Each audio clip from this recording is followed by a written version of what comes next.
Bien, alors, pour le chapitre 30, on vient de lui appeler le prêtre. Hein.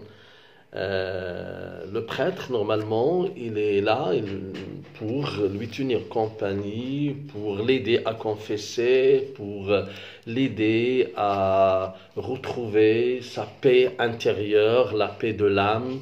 Il est là pour lui lire des chapitres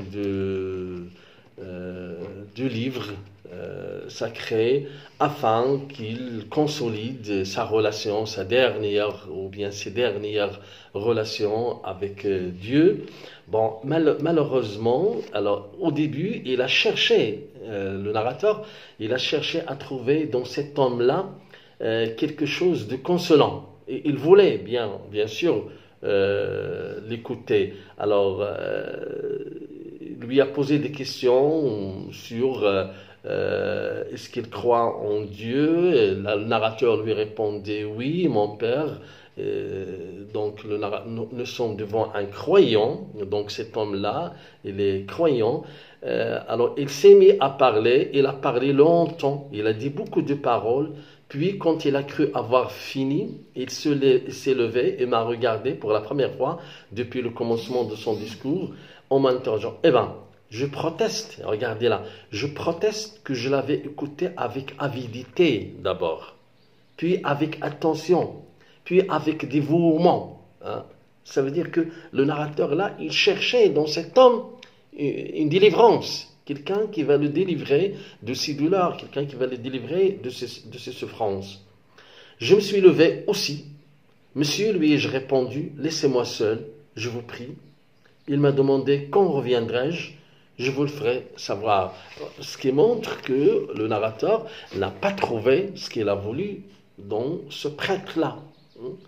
Et il n'a pas trouvé ce qu'il a voulu tout simplement parce que cet homme-là n'est pas arrivé à communiquer avec son cœur. Et d'ailleurs, il va le dire. Mais que m'a-t-il dit, ce vieillard? Qu'est-ce qu'il m'a dit, ce vieillard? Rien de senti, rien d'attendri, rien d'arraché de l'âme, rien qui vint de son cœur pour aller au mien, rien qui fut de lui à moi. Hein? Donc, ça montre que cet homme-là, en réalité, il n'a pas pu toucher le cœur de ce condamné. Il n'a pas pu l'apaiser. Il n'a pas pu calmer sa souffrance. Au contraire, je ne sais quoi de vague, d'inaccentué, d'applicable à tout et à tous, emphatique. Il était emphatique.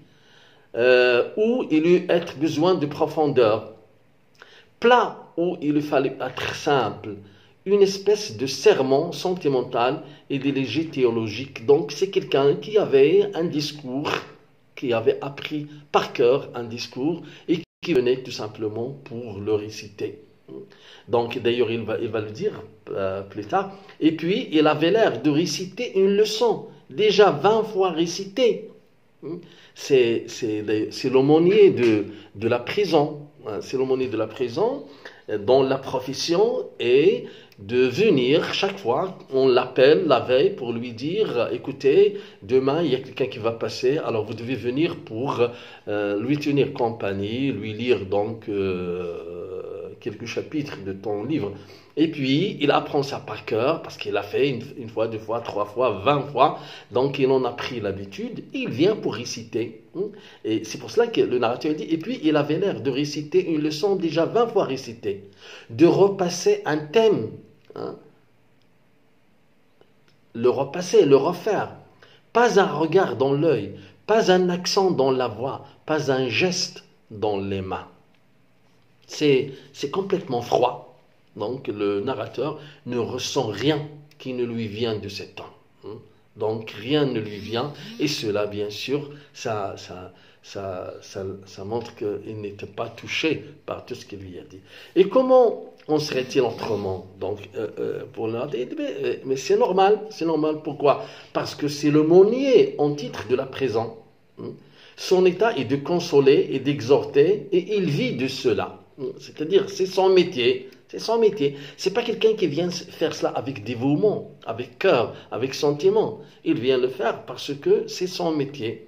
Les forçats, les patients sont du ressort de son éloquence. Il les confesse, il les assiste parce qu'il a sa place à faire dans la prison.